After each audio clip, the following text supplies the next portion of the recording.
Questo luogo ha visto innumerevoli atroci violenze, le peggiori, quelle di fronte alle quali non vi è possibilità di scampo. Le violenze dello Stato totalitario e fanatico, quale fu la Germania nazista.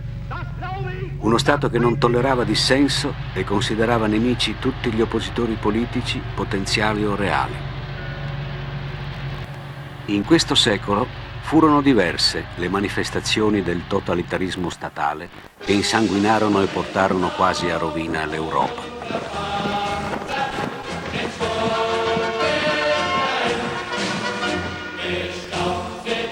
Ciò che caratterizzò il totalitarismo nazista è la teoria razziale.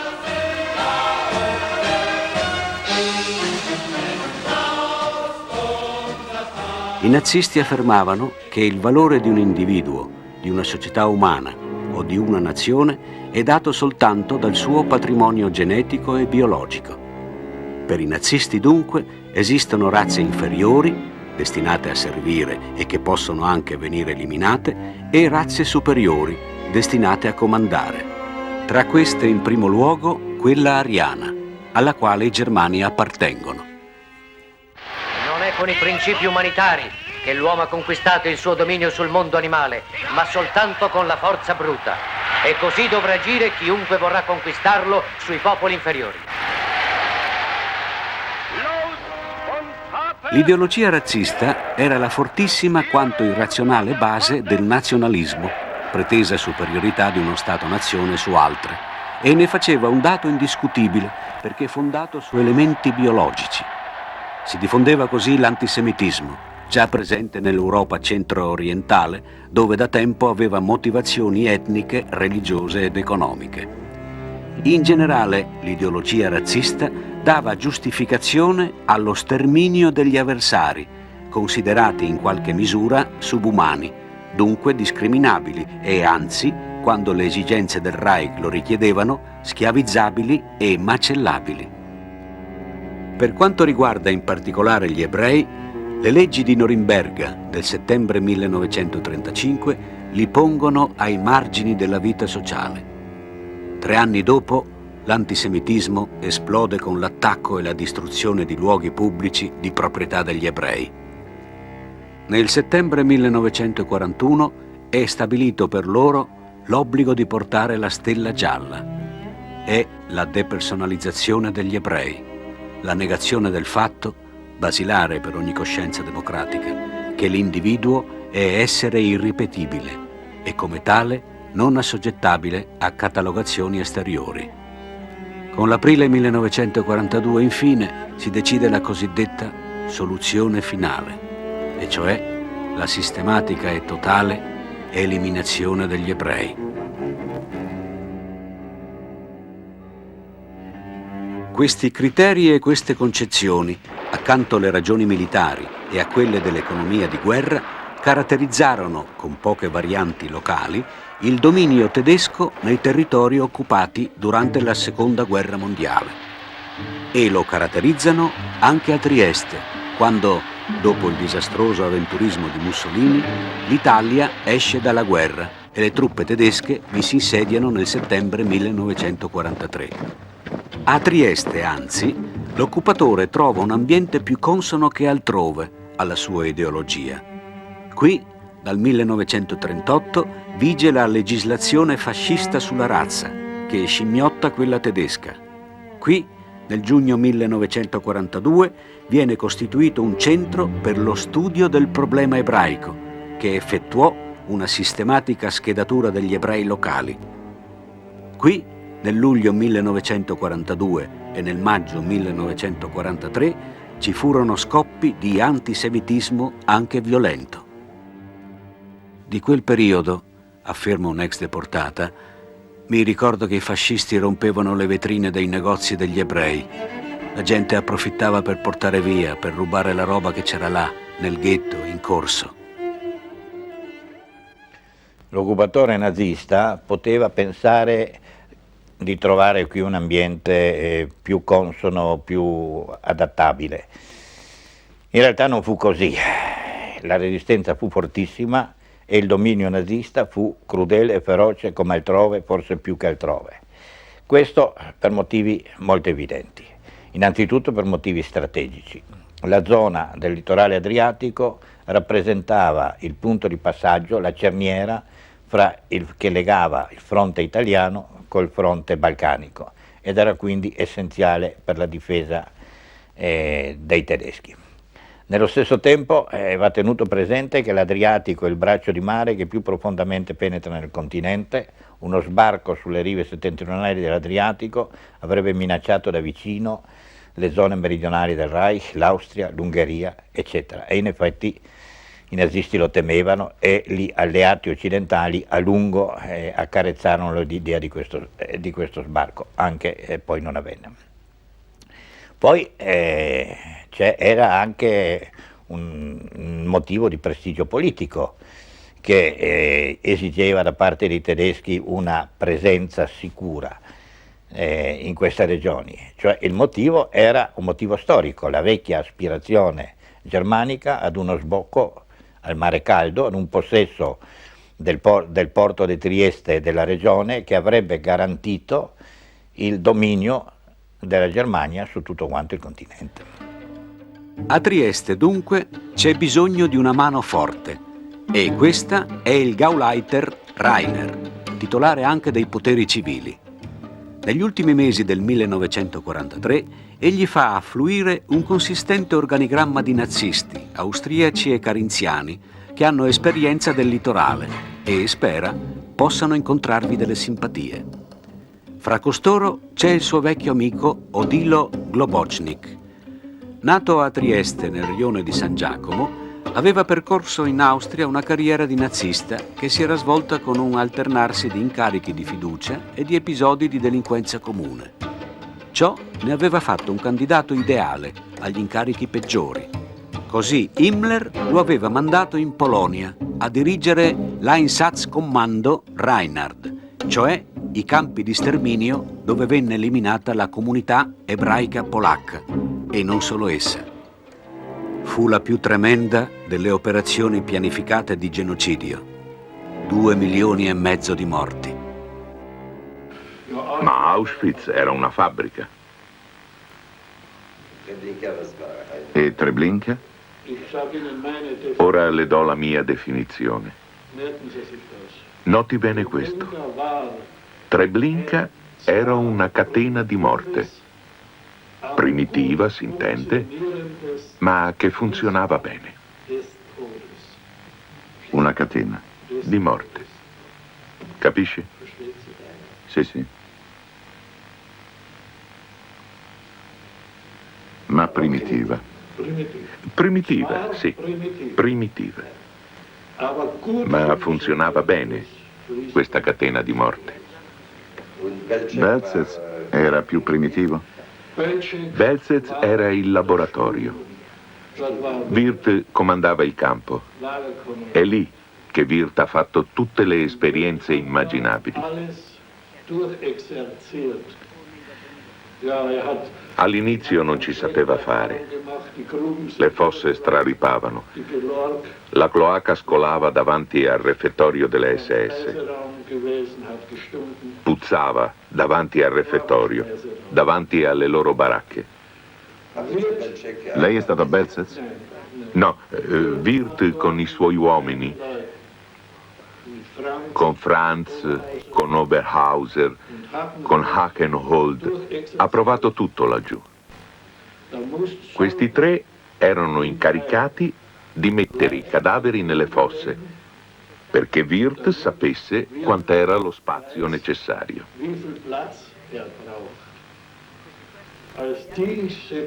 Quando non volevano farlo, Franz rifiutava. Wirth dava frustate a Franz e anche ad Hackenhold, capisce? Kurt Franz? Kurt Franz. Wirth era così, ed è con questa esperienza che arrivò a Treblinka. Con questi professionisti dello sterminio arrivano a Trieste tutte, proprio tutte, le concezioni naziste in materia di nuovo ordine europeo. Ancora una volta, ed avveniva dal tempo di Napoleone in poi, la storia europea investe duramente questa città. Qui viene realizzato, nel vecchio edificio della Pilatura del Riso, nel rione di San Sabba, uno dei 4 Polizeihaftlager, campo di detenzione di polizia, che esistettero allora in Italia. L'unico dei 4 dotato di un forno crematorio. Idea ovviamente di Globocnik. Sono estremamente scarse le tracce rimaste dell'attività nazista nella risiera di San Sabba. Si sa pressoché per certo che come campo di detenzione comincia a funzionare nei primi mesi del 1944. Il forno vi è installato probabilmente nell'aprile e rimane in funzione per un anno.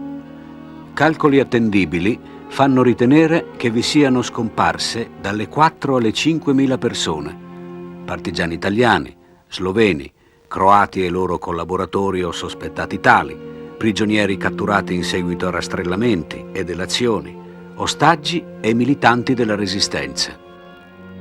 Sono stato arrestato nel mio paese e portato in risiera. La prima sera ci sistemarono tutti e quanti nella stanza della morte.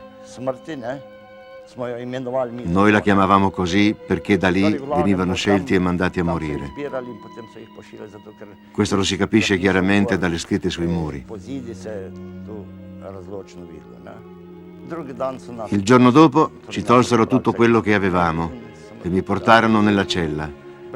In questa cella sono stato all'incirca 4 mesi e mezzo. Il 12 marzo arrivarono. È arrivato Schulz. Ha aperto prima la mia cella e poi probabilmente la numero 7, dove c'era un certo Jože, istriano, e ci spinse verso il magazzino e ci disse di spogliarci. Ci spogliammo. Sapevamo che questo era l'ultimo respiro, per così dire. Quando arrivammo alle scale, abbiamo visto davanti a noi altre persone.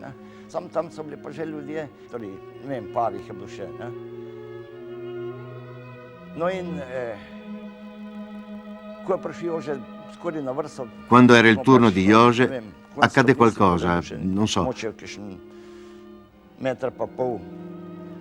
E Jože si mise a gridare, urlare.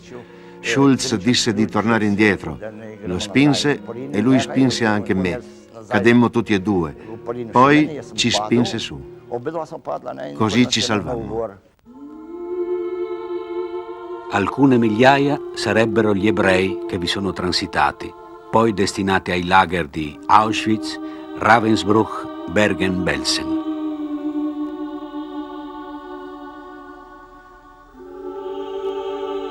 Quella mattina dell'arresto, alle 7 di mattina, sono ritornato a casa e dopo 10 minuti mi ero appena messo un po' a posto, sono arrivati 3 SS e un ufficiale che li comandava. In totale circa 15 giorni sono rimasto qui in risiera. Verso i primi di ottobre, non so riferire esattamente la data, ci hanno portati alla stazione centrale e dopo inizia il viaggio verso Auschwitz. Tutta la mia famiglia è passata da San Sabba dopo che siamo stati catturati a Venezia a fine settembre del 1944. Era mia madre, mio padre, mia sorella, mio fratello e io. Mio padre partì per Auschwitz in ottobre, mentre noi 3 fratelli partimmo in gennaio per Ravensbrück e mia madre rimase alla risiera, dove un bel giorno scomparve improvvisamente e i suoi vestiti sono stati trovati dopo nel magazzino della Riviera, quindi è stata trucidata lì. Nel microcosmo della risiera troviamo rappresentato quello che è stato detto l'universo concentrazionario. Essa è al tempo stesso campo di lavoro, campo di passaggio per gli ebrei e campo di sterminio per gli oppositori politici. Nella risiera ci sono uffici, la caserma, laboratori di sartoria e calzoleria, ai quali sono adibiti gli internati che ne fanno un'entità autosufficiente. In ciò è simile ai campi della morte in Polonia, vale a dire Belzec, Chełmno, Sobibor, Treblinka, Majdanek. E la somiglianza non è casuale, ma viene dall'applicazione di un modello. Mi hanno fatto salire nella camerata dove erano circa 20 ebrei e era sita qua in Risiera al terzo piano di un edificio qui adiacente. Ho visto la camerata, sono stato accolto naturalmente da mia madre con commozione, ho conosciuto anche gli altri prigionieri, erano in parte giovani, in parte anziani. Nella Risiera si trovano 17 microcelle, che sono il più delle volte l'anticamera del forno crematorio. Per 5 mesi non mi sono lavato, neanche rasato e cambiato d'abito. Nella cella, sapete com'è, i primi giorni pensavamo. Ci avevano dato qualcosa da mangiare, ci dicevano che non c'era da aver paura, non succederà nulla. Ma poi è diventato così tremendo. Per prima cosa avevamo i pidocchi. Ce n'erano tanti che potevi farne un cappotto. Per mezz'ora avevamo luce, se tutto era a posto, se non c'era qualcosa di speciale.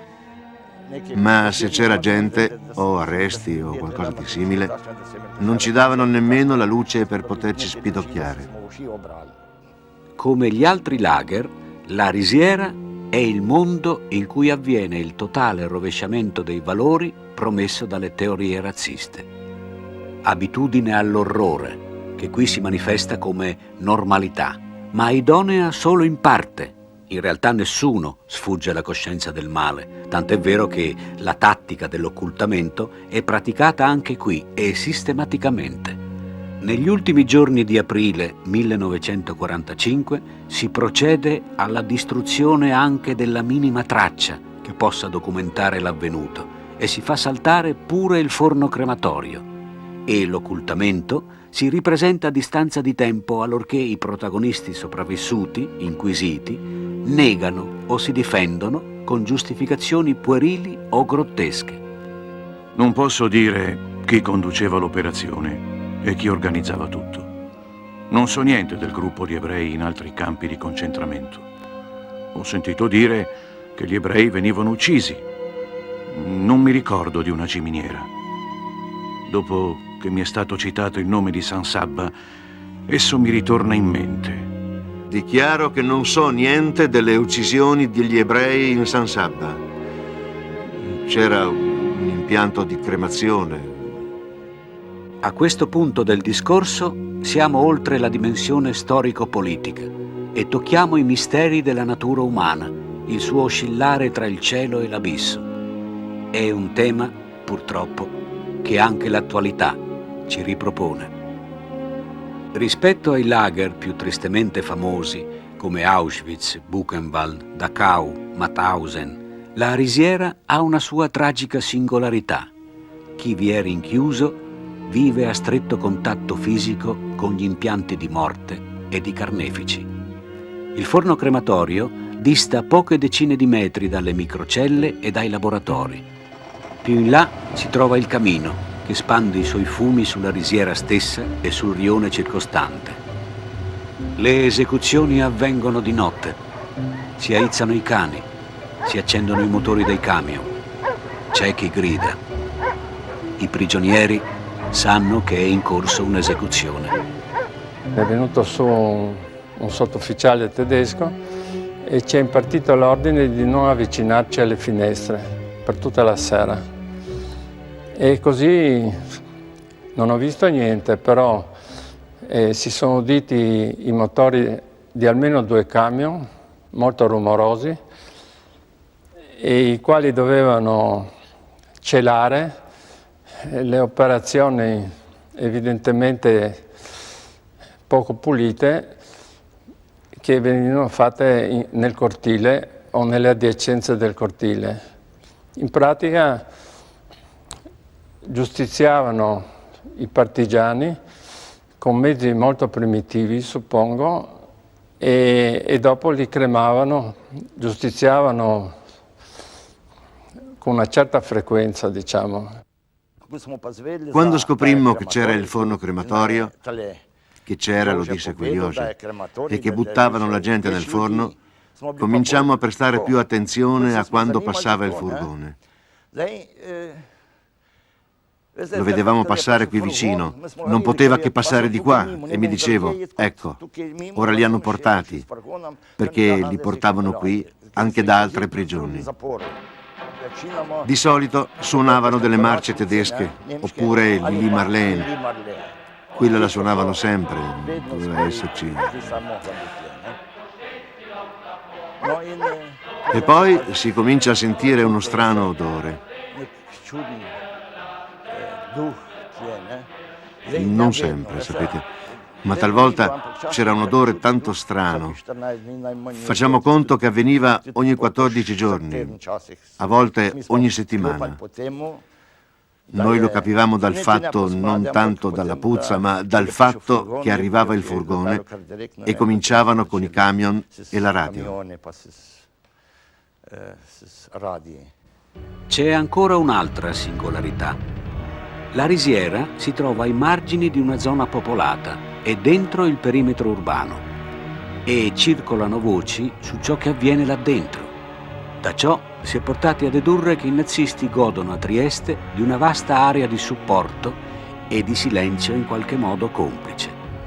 Sono sostenuti infatti da un apparato repressivo fascista e da un'ampia rete di delatori che rivaleggia con i nazisti in efferatezze, come l'Ispettorato Speciale di Pubblica Sicurezza, che la memoria popolare ancora ricorda come Villa Triste. La situazione più difficile era quella della resistenza nazionale italiana, impaurita dall'annessionismo jugoslavo, impaurita dal passaggio della maggior parte della classe operaia ai programmi marxisti portati avanti dal fronte sloveno e croato della liberazione, si trovava in posizione veramente difficile. Questo in parte può spiegare una certa diffusione dell'attendismo nelle città italiane. L'attendismo aveva una contropartita. La pianta della libertà cresceva, ma gracile, perché non era una libertà che nasceva dalla conquista. In effetti l'attendismo puntava sulla speranza che gli anglo-americani arrivassero a Trieste prima degli jugoslavi. Questo arrivo sarebbe stato garanzia per le tradizioni nazionali della regione, per i tradizionali equilibri sociali.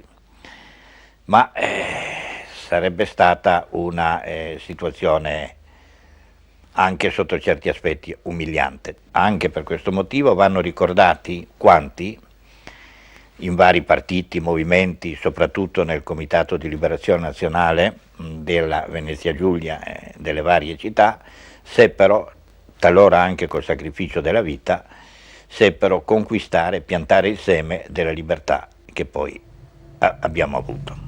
Solo lentamente la città prese piena coscienza dell'enormità dei fatti avvenuti e il processo per questi crimini fu celebrato appena nel 1976.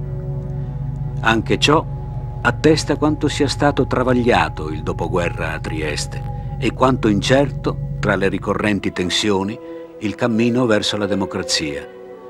Averne consapevolezza è allora il vero fondamento dal quale guardare a un futuro di maggiore e più solida democrazia.